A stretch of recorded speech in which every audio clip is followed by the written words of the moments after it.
I rise today on a matter of urgent national importance. The Filipino are suffering and the Marcos administration has failed them.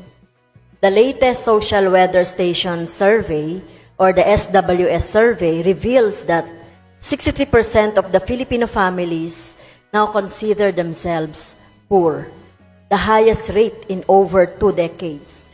Sa kabila ng pagtaas ng presyo ng mga pangunahing bilihin at serbisyo, nananatiling walang ginagawa ang Administrasyong Marcos.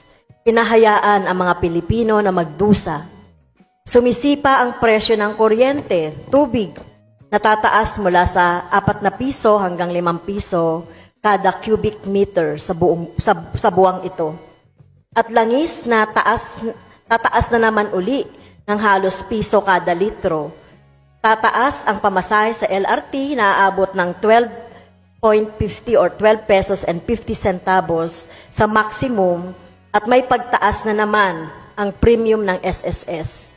Pero sinasabi ng Malacanang na pabayaan muna ito. Anong klaseng gobyerno ang pumapayag na maghirap ang kanyang mamamayan?